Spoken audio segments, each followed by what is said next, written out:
Good morning, everyone. We'll just wait a few more seconds just for everybody to join the webinar this morning. So we'll just give another 30 seconds or so for everybody to join. A big welcome to all of you joining this morning.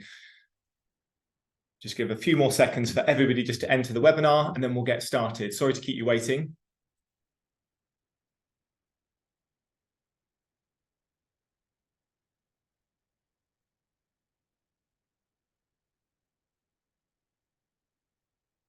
Okay, well, firstly, a very big welcome to this number confidence and social mobility webinar. Thank you all so much for giving up your time, for joining this morning and being part of this webinar.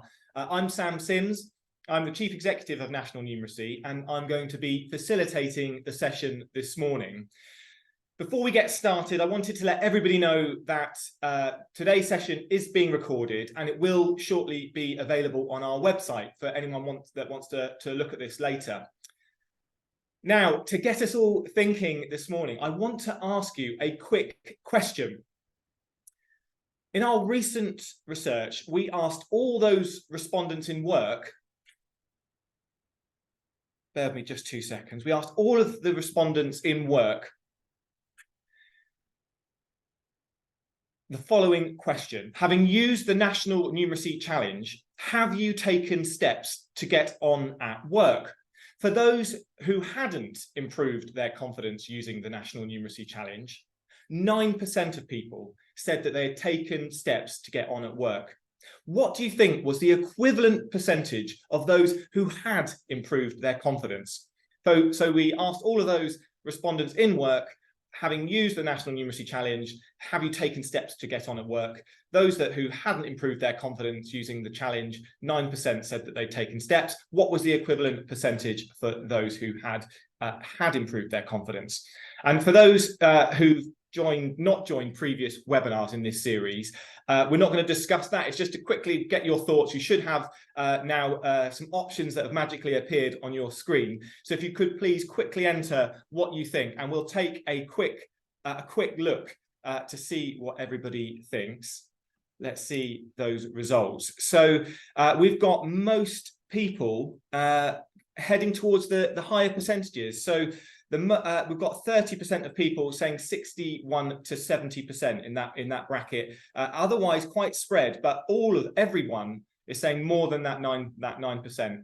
For those that haven't improved their confidence. Great. Well, look, thank you very much for taking part in that as we get started. We will come back to this later and look at the results. But before we do that, for those that are engaging with this research for the very first time, back in April this year, we launched our first ever research report dedicated to number confidence and social mobility. And that was kindly supported by our fantastic partner, Capital One, and conducted by another amazing partner organisation, Research Partners. So why did we do the research itself and why now? Well, our experience at National Numeracy is that building confidence with numbers and the belief that we can all improve our skills is key to addressing the issue of low numeracy in the UK. It's this experience that has informed the development of our adaptive online learning tool, the National Numeracy Challenge, which has now supported well over 500,000 people to take their first steps towards improving their confidence and skills with numbers. But we wanted to know what opportunities improving numeracy actually opens up in people's lives and where these opportunities take the people that we support. Now, the research revealed all kinds of fresh insight about the power of improving number confidence, as well as the rich and varied ways that this can positively impact upon people's lives. Particularly, the research showed when it came to work opportunities and to broader learning outcomes. And it also revealed a yawning gap in number confidence between men and women. So rich were the findings, in fact, that we couldn't do justice in the launch back in April. So we set about breaking the report down into its 3 key finding areas.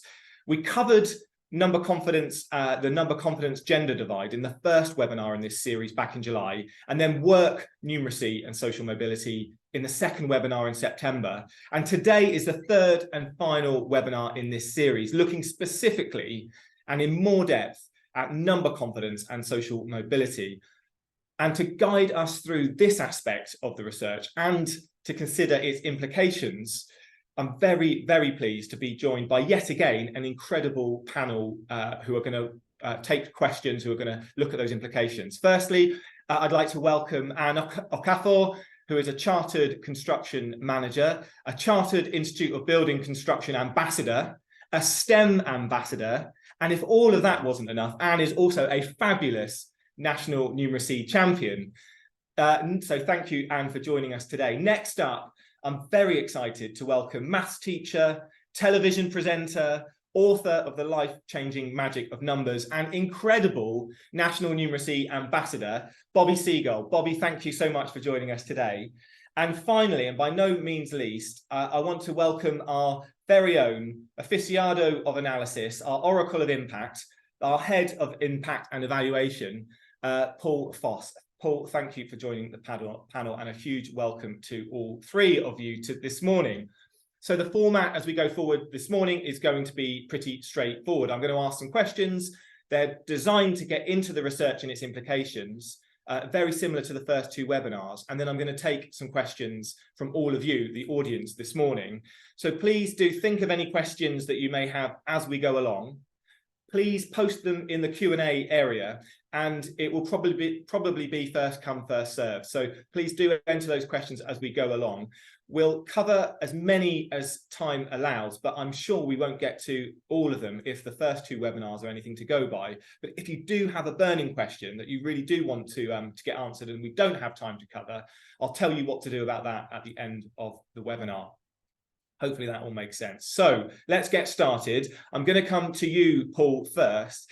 And I'd like you to, if possible, please set the context for the research and talk us through a quick recap on the methodology and the relevant findings, particularly as they relate to number confidence and social mobility. Thank you, Sam. And I'm just going to share my screen. There we are. I hope you can all see that.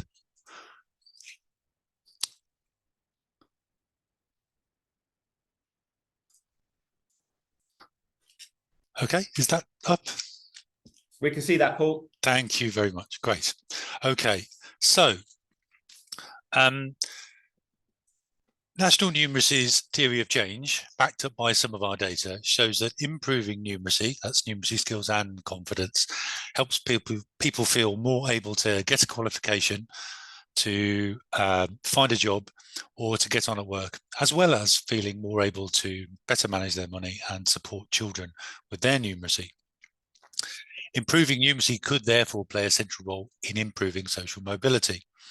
So the research aim broadly was to delve behind that broad headline.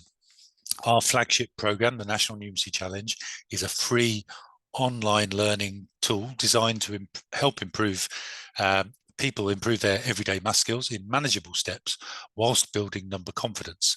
And in the 18 months in the run-up to the research, we saw over 100,000 people register on the National Numeracy Challenge, and over 20,000 users joined our user research panel. So the research was also about leveraging that large group of potential beneficiaries. So the key research questions were, what is the connection between improving numeracy and opportunities at work? What role does number confidence play in supporting adults with low numeracy to get on a path to a level 2 maths qualification? And what is the efficacy of the National Numeracy Challenge, our flagship intervention, to help improve outcomes towards qualifications and work? So we employed the services of an independent research organisation called Research Partners to oversee the work and create the report that we launched at Capital One's London home back in April. So first of all, Research Partners conducted some stakeholder interviews with National Numeracy employees to better understand our work, the National Numeracy Challenge, and our theory of change.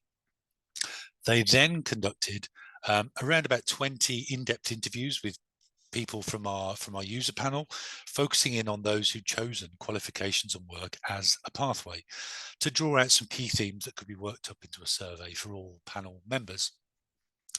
The themes that emerged were things like school maths experiences, the career impact of not having the level 2 maths qualification, and how the National Numeracy Challenge was used to further aid study and career progression.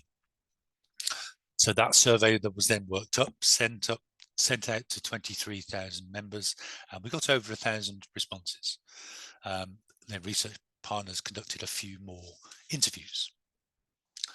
The survey data that was then enriched with National Numeracy Challenge data, that's some demographic data plus more intervention specific information, and then that was worked up into a report in time for the launch of it at April. And one thing that became very clear from the early analysis was, despite the relatively narrow research questions, the findings were really very dense. As Sam said, there's a number of key themes that came up, and we wanted to focus on each of those one at a time.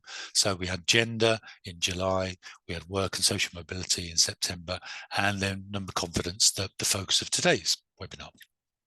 So why did number confidence become a focus? Well, firstly, it was in the research questions. Well, that's what we were looking for. It was about exploring that role of number confidence. But secondly, in a similar vein to why we chose gender and why we chose work as themes in previous webinars, it was just that every time we looked at the data that came back during the research, every time we cut it by confidence levels, high confidence versus lower confidence, there was a distinct difference in the responses to the questions. So it made itself a theme. Now, at National Numeracy, we believe confidence in numbers it's always been an overarching theme of our work. We believe confidence is crucial to unlocking skills and improvement, and we put it at the heart of everything we do. So I think it's just worth reflecting for a moment on that and looking at some of the other data we routinely collect. So what do we know? We know that poor numeracy, including levels of skill and confidence, is widespread.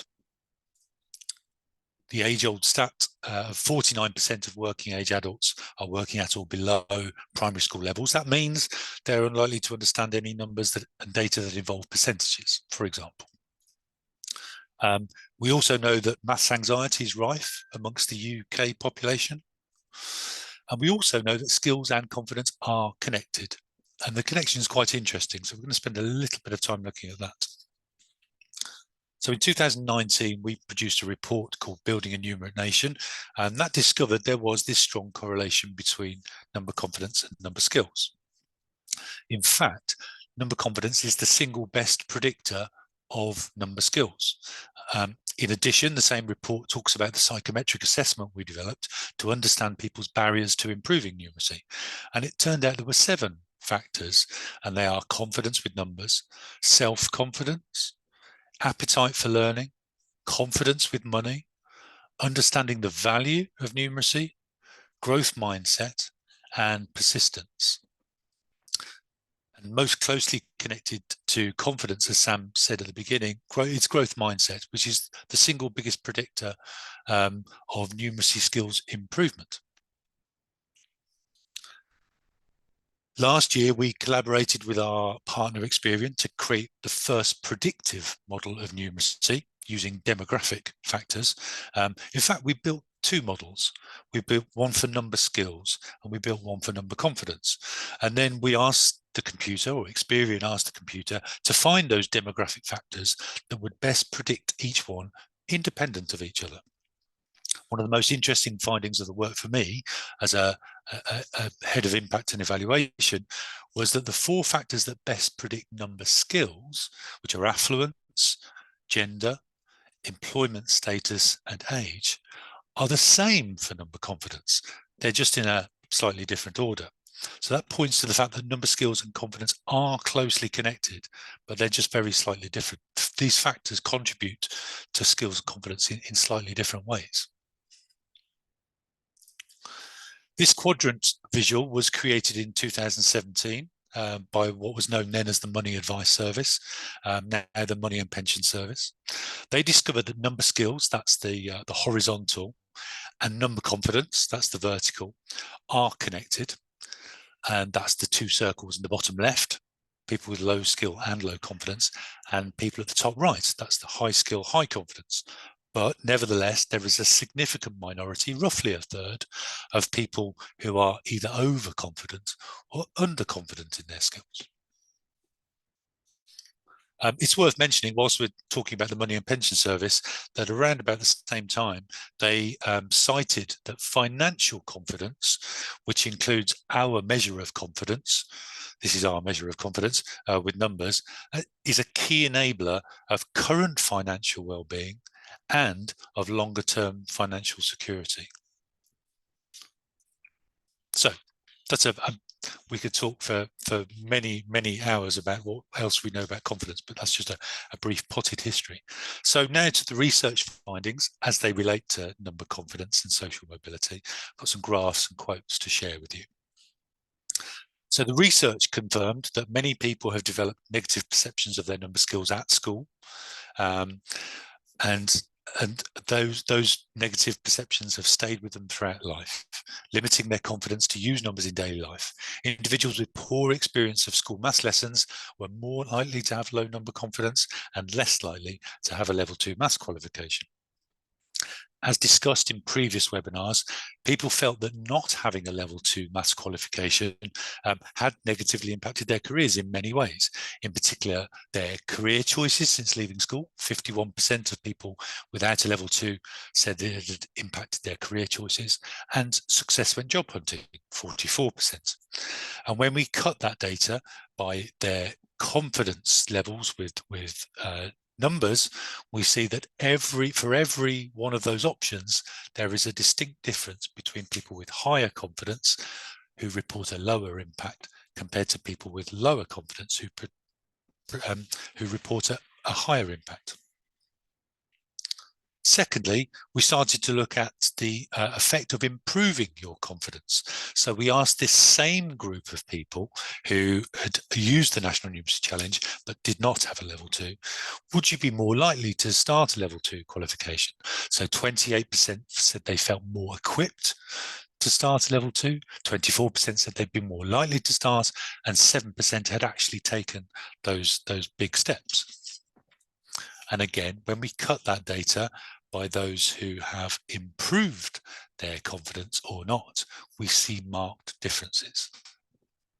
And they're marked across all of those 3 questions. Thirdly, we asked a similar question for those in work. And we asked them a question about work. Again, having used the National Numeracy Challenge, do you now feel more equipped to get on at work? 25%. Do you feel more likely to get on at work? 22%.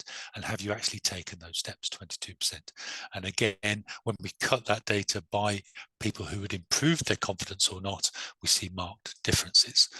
And they are really, really surprisingly sharp differences. So to the quiz question that Sam started the webinar with, the question of people who had not improved, have they taken those steps? It was 9%. And for those who had improved their confidence, it was 47%.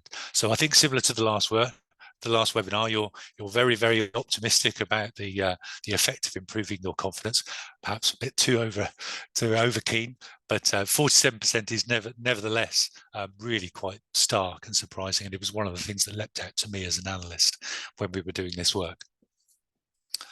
Finally, I just wanted to draw out some of the quotes that we gathered across the research about confidence boosting and its impact. I won't read the quotes out, but you'll see that there are recurring themes about the lack of that confidence in ability. Remember that thing at the quadrant, the bottom right-hand side, the self-doubters, people underestimating their ability. There's also recurring themes of an increased appetite for learning, and not just about maths, but more widely, and about career progression too. People also talk about a new self-belief. They talk about a growth mindset, even if they don't actually use the words growth mindset.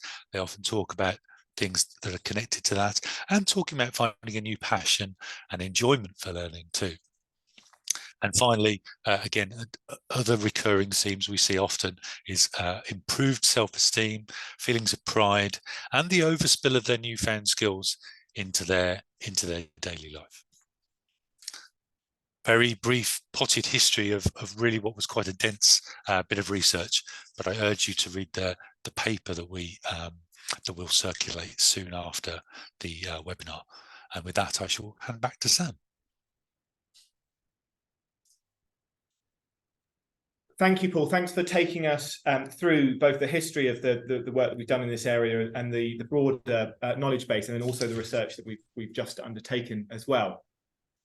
Bobby, I want to come to you next. As a maths teacher, as someone who's contributed really broadly now on the numeracy issue, I'm interested to hear about what struck you about what the findings we've just heard about revealed.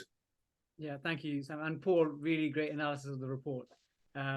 So one thing I want to start with, as a maths teacher, I'm going to start with the question. It's my favorite national numeracy related question. So get your mental thinking caps on. So imagine you're earning £9 an hour, and then your boss says, "Oh, you've done a great job this year. I'm going to give you a below inflation pay rise of 5%. So your task is to work out, again, you can think in your head, use a pen and paper if you want, or even use a phone, because it's not a test. So £9 an hour, and you're given a 5% increase. What is the new hourly amount? So £9 an hour, a 5% increase. Again, I can't see all your faces, but I can imagine if I was there, I would see your sort of mechanical cogs whirring in your head. I'll give you like 10, 15 seconds just to have a quick think. So there are multiple ways to do this. One way I quite like doing is work out 10% of £9, that's 90p. Half of that is 5%, that's 45p. Add it back on, that's £9.45. So actually, hopefully most of you in the audience are like, oh, actually, that's not too bad. I got that. And I think if you ask most people that question and you talk through the method, I think the vast majority of people would say, actually, that's a reasonable question. But with, again, what Paul pointed out, in the UK, 49%, about 1 in 2 people, actually would struggle with that question, even if you gave them a phone or a calculator. So it shows you something about, again, our general level of ability or confidence in our numeracy skills. And in fact, the thing that I found really fascinating about the report is, again, on page 2, there's this quote here. It says, people often take for granted the kind of practical maths tasks that they accomplish every day. For example, taking measurements or making calculations, but they underestimate their true maths abilities. And this is where I think that confidence piece comes in, because a lot of people, I think, if you talk through the method of that, they're like, actually, I could do that. Now try it for £7. But because they have this sort of anxiety about their abilities, they underplay their actual almost ability to do maths. And again, an example, my own school life and work life is some of my students, you know, they'll be there on a Monday morning after the Premier League matches are finished. Oh, sir, so if West Ham get 3 more points in the next 2 games, we move up to 7th place in the league table, but we need Arsenal to lose as well, then we might catch them up. And Arsenal are not going to lose many times, but they're doing calculations. And again, even parents evenings, they're there telling me, oh yeah, I've got to make dinner for 4 children. I got an hour before EastEnders. Got to put the meal in at 45 minutes before. They're all doing calculations, but these same people tell me that they can't do maths. So I think that piece about people underestimating their true maths abilities, I found really interesting. Brilliant. Thank you so much. Thank you so much, Bobby. And it's something that certainly rings true in terms of the way that we work with people that often don't realise that they're using maths every single day in the things that they do, and therefore that's so closely linked to their confidence and skills as well. So thank you. Anne, I want to come to you. I mentioned earlier when I introduced you that you work in the construction industry, you're a STEM ambassador, you're a national numeracy champion. Could you tell us about your experience and what struck you most about these findings and what they reveal? Yep, certainly. So I come on this journey a couple of years ago. I started off being one of those people that said I couldn't do maths. It had poor experience in school. Almost all of the touch points in this report could have been written about me at one time or another. And that's what stuck with me, really. And the improvements that have been made as people have had this touch point with the number confidence in the National Numeracy Challenge have also resonated with me, because my experience has also been positive after having come into contact with you guys. I started off having a bad experience at school, and that stuck with me for a long time. One of the things you mentioned about was career choices. I actually didn't start out in the construction industry because I had that maths anxiety and the poor experiences at school. I always believed that a career in construction, which is what I wanted to do, I always believed that was out with my reach, because I was too frightened to go and see about maths classes. I was too scared to tackle it. Eventually, I got to the point where my love for construction got greater than the fear I had for maths. So I decided to confront it a little bit, and with the support of some excellent lecturers at college and university, I actually went back to college as a mature student. And fought my way through. But I found that because the maths at that level was applied to the topics that I was interested in, that I was able then to sort of like retain a lot of the information. But I also learned skills of how to navigate areas where I had issues, you know. So I struggled with percentages. I still panicked there when you came up with your question sheet, Bobby. It's still that fight or flight instinct is sometimes still there for me when someone's like, let's do maths, and I'm like, but now I know that I have that, I have the skills. I don't run away now. I actually confront my challenges, and a lot of the touch points, like you said, people being able to make better choices in their day-to-day life, knowing that they're more confident in maths because they've had those touch points, recognizing the everyday maths that we do. Now, the first realization I had around that was I was asked to give a talk to 8-year-olds about my job and how it related to maths, and I panicked because I was like, I don't do maths, I can't do maths. Horrific topic to get me to speak about. And they were like, we'll get this maths lecturer to just talk with you about your job, and then they'll tell you what maths you do. And I spoke to her about my job, and she was like, yeah, that's all maths. That's all you do every day is maths. And I was like, no, that can't be true, because I don't do maths. I can't do maths. And I'm employed in a job that pretty much does all maths. And it took me a little while to compute that, because we're doing so much maths, you know, all the time, like you say, even in the everyday, that we don't actually recognize as maths sometimes, because we just do it, like, you know, telling the time, organizing when we need to be at meetings, time management, making recipes, all these sorts of stuff. We just do it and we don't recognize it. So I think having that awareness will help people give confidence, and it certainly did with me. Like I say, all these touch points that Paul mentioned in the research could apply to my story. And now I'm sort of coming through the other side of that and seeing these positives, you know, coming into having confidence and being able to make better choices, to getting on at work. You know, that's certainly things I've done now, and I'm not frightened to take on tasks that I might have been frightened to before. But also to, you know, talk about maths in terms of money, in terms of pay rises, in terms of asking for better opportunities and putting myself forward for them, because I've got the confidence to sort of figure out the numbers behind it. And actually, if I can't figure it out, I know I've got the skills to sort of, you know, attack the problem, if that makes sense.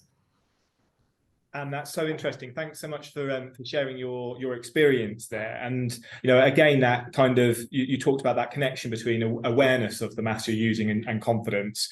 And I really liked what you said about that, kind of having the confidence to confront challenges when it comes to maths and building that up. And particularly, you also talked there about, for you, what worked was it being applied, seeing it in applied situations, and that helped you retain the knowledge, which was really, really interesting as well. So thank you. Paul, I want to come back to you just to talk a bit more about the research itself. You know, you talked a while ago about some of the things we already knew about the issue at National Numeracy. Did anything surprise you that came through from the findings in the research? Thanks, Sam. Yes. I mean, what surprised me was how strong a theme confidence was. I guess, as I say, I talked about we know that it's connected to skills, but it's not a direct relationship. So there's something interesting there. So we were expecting it to be in the mix somewhere because it was in the research questions, but actually a theme on its own, really not sure. For example, gender came up. That wasn't surprising at all. It was surprising the gap, but gender as a theme was absolutely expected to come up. So I was expecting number confidence to kind of manifest itself as a differentiator, perhaps for some questions, but not for others, because of that that slightly complicated relationship, and perhaps stronger for certain groups of people, and perhaps less for others. You know, if we think about it, would be masked by qualifications, or it would be masked by employment status, for example.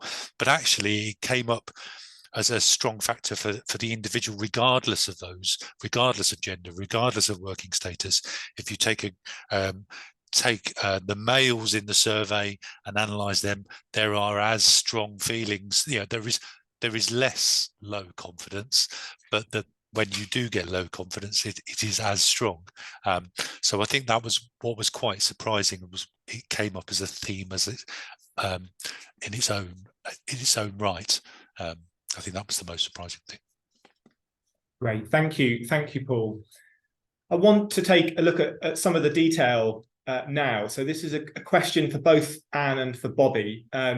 If we take two of the key findings of the research that have been mentioned already, that the first less so, I think, that negative experiences of learning maths whilst at school are linked to lower number confidence. And secondly, that a significant proportion of people with low confidence with numbers reports that it holds them back in all aspects of work, from getting into work to career prospects and earnings. I'm interested on those 2 points, Anne and Bobby, how you see that playing out from your knowledge, experience, and from your perspective. So Anne, if we could start with you and then come to Bobby, please. Yep. So as I said before, those findings are completely representative of my story. Yeah. I had that poor negative experience, and it actively held me back. It was, it was the fact that I had been told you're rubbish at maths, that stuck with me for so long. And every time I thought, oh, maybe I should try that little earworm of, well, you're rubbish at maths. So it sticks with you. It's quite powerful that something that someone says to you at school can stick and hold you back so much, but it does for a lot of people. But actually, what we don't realise sometimes is the amount of people that have that experience as well. And only since I've started speaking about my story have I realised how many other people that's reached. It did stop me going to university and to college like straight after school. I then ended up going as a mature student later on in life, and I have battled through that. But I think had I been able to do that sooner, I would have had a more positive impact on my career. Excuse me. And I would have been able to do things a lot sooner, and I would have had better career progression opportunities. I have kind of accelerated things along the way, but I do feel like, held me back for a wee while. Great, thank you, thanks, Anne. And Bobby, what do you think from your perspective? So on those 2 points, one about the school experience, and Anne talked about it quite eloquently about in terms of her like remembering like that trauma moment. And I think so many people that I speak to can often recall, especially the ones that have sort of a negative view of their school experience. They remember that one lesson or that one moment they were picked on. They'll say, that lesson when I was maybe 8 or 11 or 12. And that's that almost like imprinting trauma, and it impacts them for the rest of their lives. And again, what I often try and tell people is that, yeah, of course, that was a tough moment, but in the real world, maths is not an exam. It's not timed. You can take your time. You can consult people. You can use Google. You can use a calculator.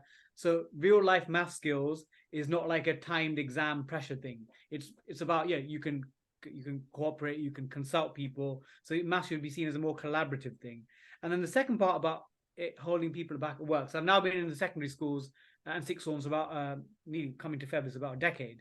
And one of the things I found with my students that have come through, so some of my, I'm like only 5'5", but some of my students are now like towering at 6'4". I sometimes bump into them at Stratford Station. They go, "Oh, Mr. Seagull," and I'm like, I recognize you now. So it was me, Josh. There's actually a genuine story from a few weeks ago. And one of my students said to me, sir, went to uni, doing really well, got a good job. But he said to me that he sometimes holds himself back from applying for internal promotions at work because he thinks, this job here, it needs like extra math skills or extra Excel skills. And again, these are skills, things that you can learn. But because he thinks back to the math lessons and, he had a tough time, that still holds them back. So it's about trying to somehow separate people's trauma of maths at school, which obviously we need to change that. Maths shouldn't be traumatizing, but if it does exist, somehow people can release that and go, actually, maths is a skill I can learn to be more confident and competent so that I can actually make my way forward in the world of work. Brilliant. Thank you so much, Bobby. It completely tallies with what we experience at National Numeracy more broadly. Paul, just coming on to you, just one more quick question around the research itself. You know, you've covered the key findings. You've covered some of the things that surprised you. I wonder if there's anything else in there that isn't immediately obvious that's worth covering. Yeah, not immediately obvious in today's webinar. We have covered it in a previous webinar, but I think it's worth revisiting today, which is what we found, and it also kind of goes into the surprising category as well, for us at least internally, was that how the National Numeracy Challenge was used by the people that responded to our survey. We promote the use of the National Numeracy Challenge as a kind of almost like an MOT, something you do very regularly, a health check that you come back to time and again. But it was pleasantly surprising to find that that's generally how people were using it. There was a range of uses. Some people just dipping in just once in a while, people going in for like 20, 30 minutes at a time, but multiple times, coming back to do little checks, check into the questions wrong, then disappear again. So that was one bit that we hoped was there, that we found was there. But in addition to that, it was about using it as a support for other learning as well.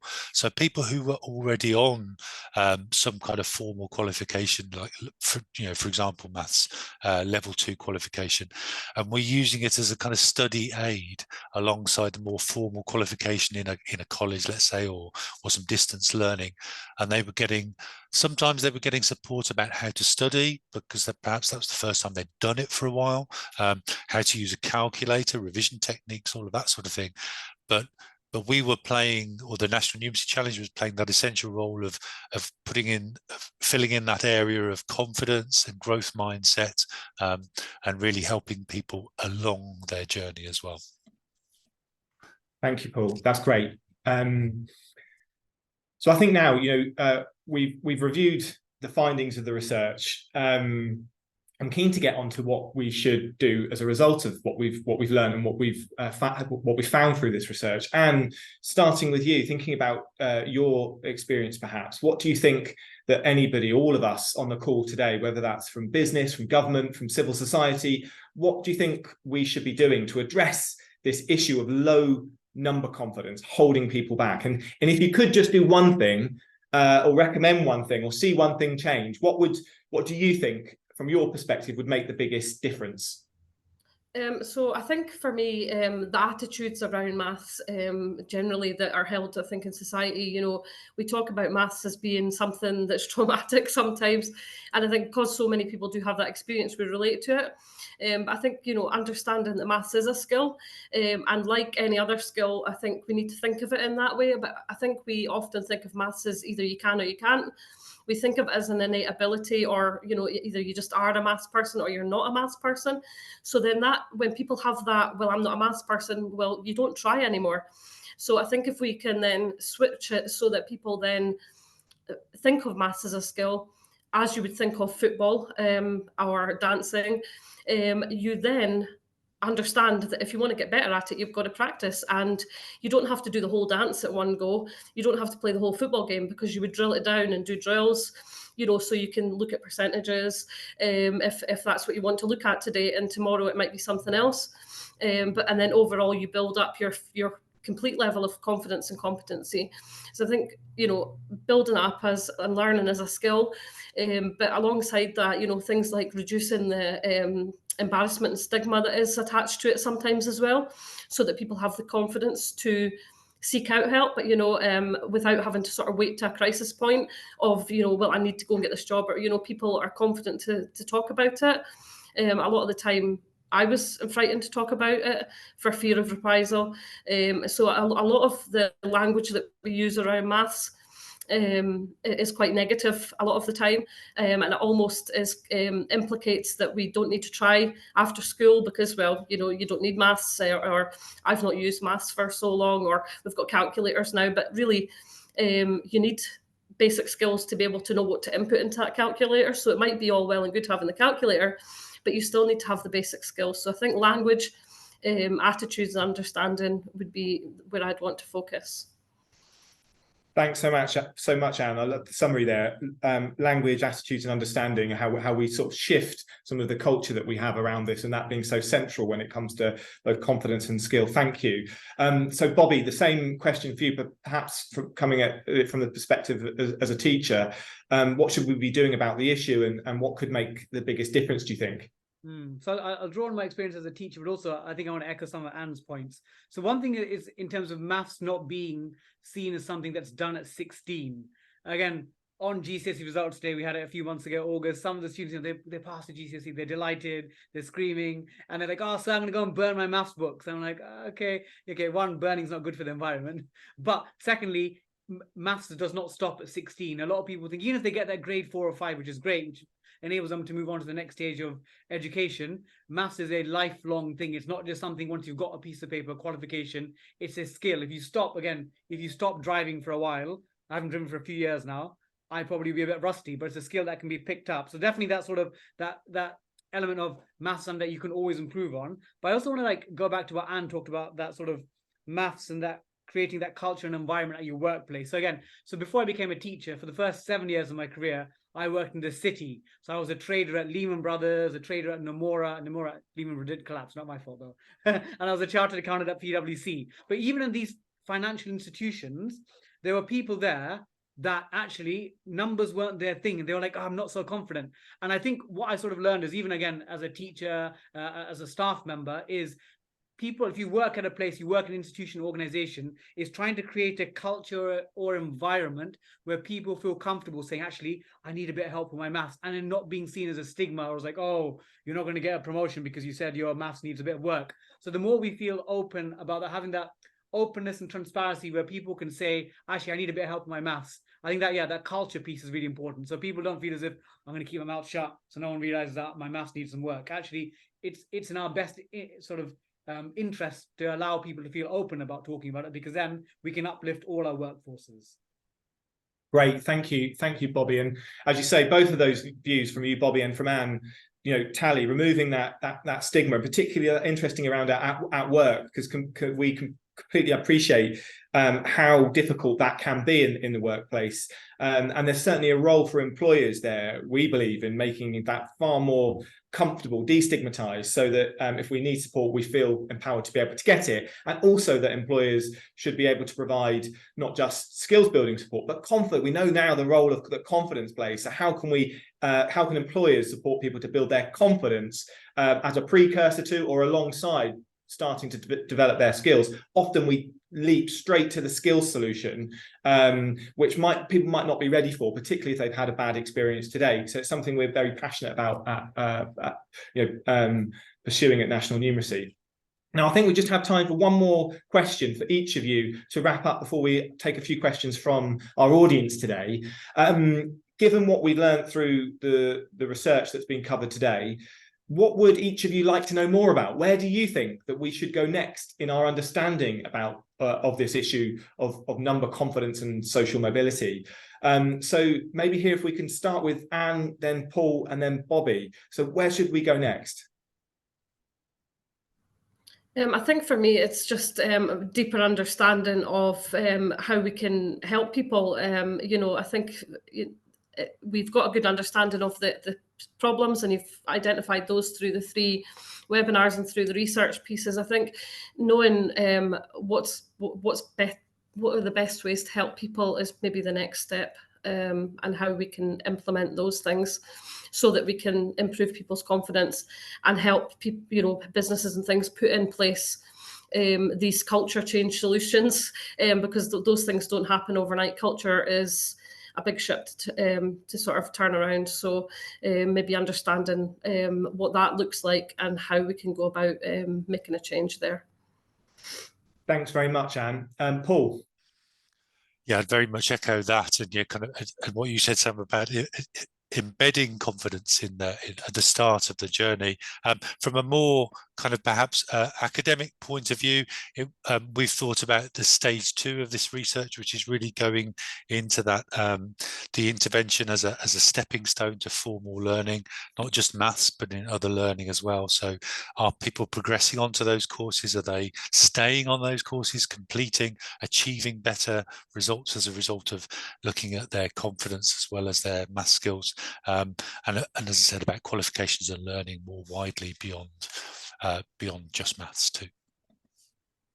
Great, thank you, Paul. And then finally, over to you, Bobby. So it's on this sort of the thinking behind growth mindset. So I just had a quick look at the definition of growth mindset. So it was a concept that was first developed by an American academic called Carol Dweck, and she coined the terms fixed mindset and growth mindset to describe the sort of underlying beliefs people have about learning and intelligence.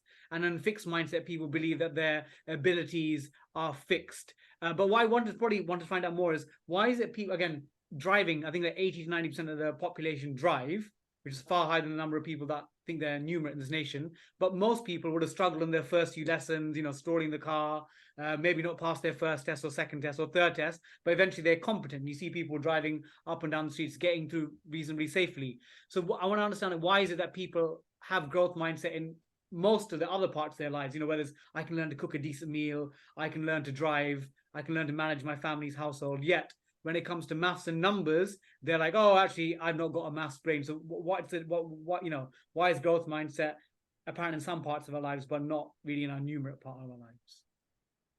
Great, thank you. Thanks so much, Bobby. Thank you all for answering those questions. We've got some questions coming in the Q&A from the audience. If you do have a question in the audience, please do put it in the Q&A function now. We've got about 6 or 7 minutes to cover some of those, and we've got a few coming in already.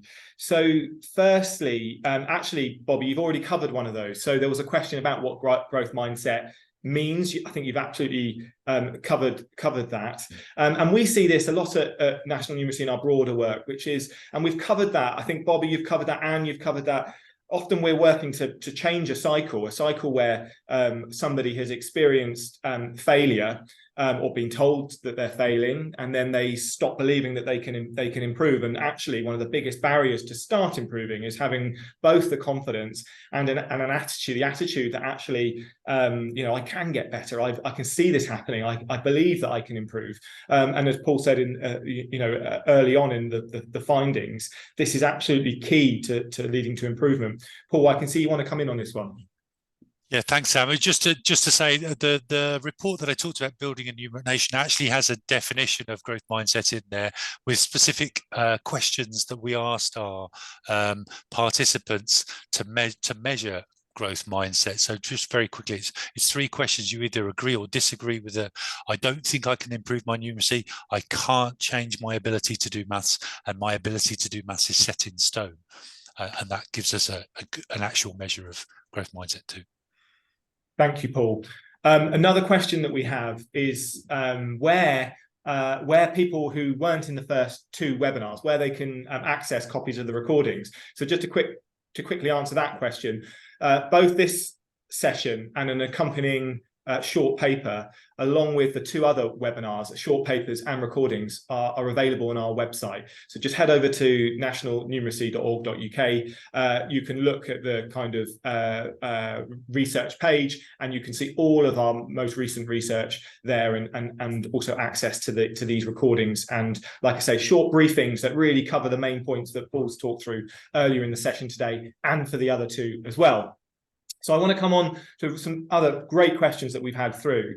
Another one coming through here is, it says that completing GCSE or functional maths as a requirement for college and apprenticeships is a barrier to a lot of learners. So that requirement to get a level 2 to be able to get through an apprenticeship, for example. Do we think that anything could or should change in this requirement so that it isn't stopping young people gaining other essential skills? I wonder if anyone on the panel has a view or a thought on this one from their own experience or perspective. Let me know whether you do. Anne, do you have a view on this one? This requirement to get a level 2 qualification on an apprenticeship? Yeah, I think for me, it's more about, it's not really about the qualification itself. It's more about the support in place to help the person, the learner, to achieve those things. Now, it is maths as a skill. That skill in itself is important for a lot of these roles.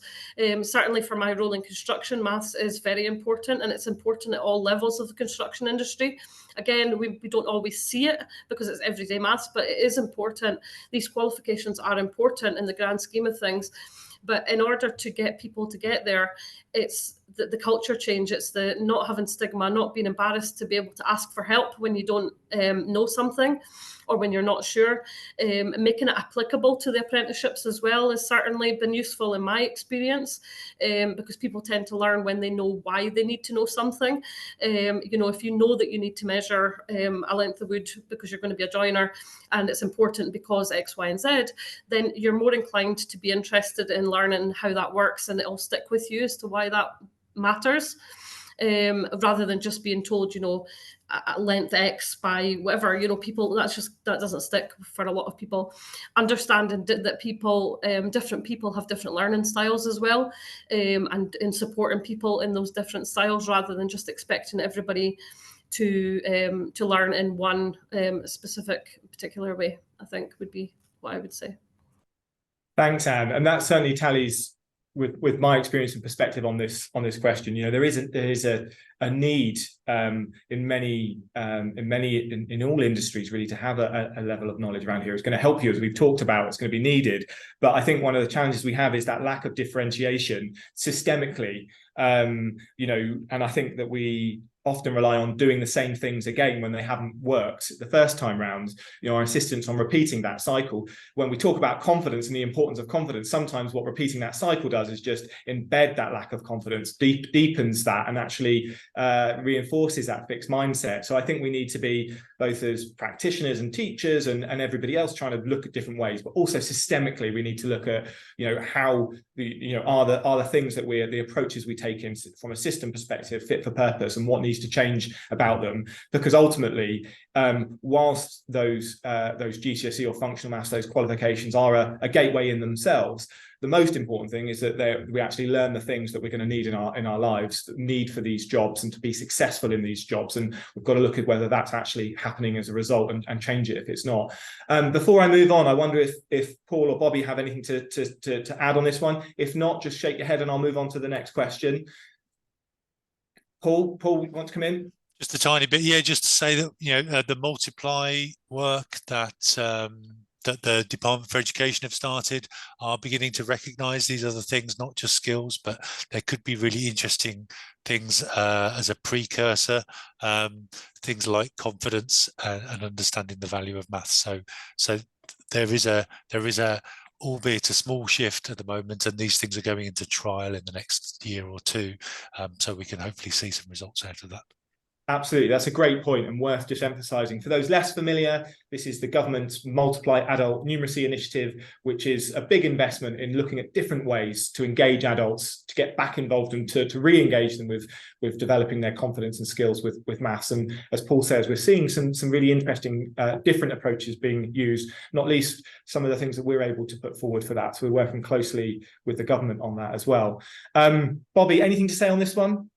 Well, I guess in terms of my experience of working with students that are having to redo GCSE maths or functional skills to move on to apprenticeships, I actually spent some time in Grimsby up north, working with students doing like other vocational courses, but they were struggling with their maths. And I think some of the points that Anne made about, they're like, oh, why do we need to do this? And I think it's trying to show them why they need it. Obviously, they need, again, the reality of the system works, you still need that qualification to move to the next step. But from my perspective, it's trying to show them actually, besides the qualification, why actually being able to do basic calculations will help them being a mechanic or a hairdresser. So if they can see that link to their real job, then it becomes less abstract. Yeah, great. And I wonder, Bobby, if I can stay with you on this, a great question that's come through around what we learn and how we learn maths. So the question is that how much do we differentiate between arithmetic and maths? Some of the issue is that maths is perceived as arcane, and the very phrase engenders visions of highly intelligent people who live on a different plane and with a different mindset. Very few will use advanced calculus in everyday life, but everyone uses arithmetic every day. Are we shooting ourselves in the foot, particularly at early intervention stage, by focusing on the word maths? Bobby, what do you think about that one? Yeah, there's again, our organisation, charity, we're called National Numeracy, not National Maths. And maths and numeracy are slightly different things. Numeracy is about the day-to-day skills, numeracy skills we need to make sure that we can, get through life. Whereas maths is, I guess, more abstract thinking. And of course, as a maths teacher, I think there is a place for developing that. But the reality is, for most of day-to-day life, it's the numeracy we need. And there's almost, I think, some thought about, should there be a separate qualification at school?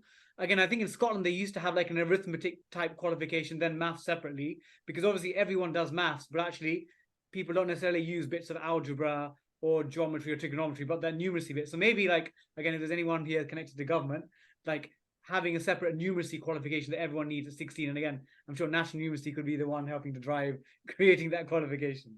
Yeah, this absolutely, thank you, Bobby. Absolutely something that I know that National Numeracy, along with lots of other organisations, are really seriously looking at now. How do we ensure that the maths that we learn at schools is actually building confidence? There's stepping stones in place so that far fewer people, in fact, that every single person should leave school with the confidence to be able to get on with maths in everyday life. That's the ambition, and we do need to change the system to be able to make that possible, I think. And that goes to a couple of the other questions that we've had through as well. I just want to finish. There was a question about somebody who works with the homeless sector. Lots of people have learning difficulties such as dyscalculia, where budgeting can be a minefield.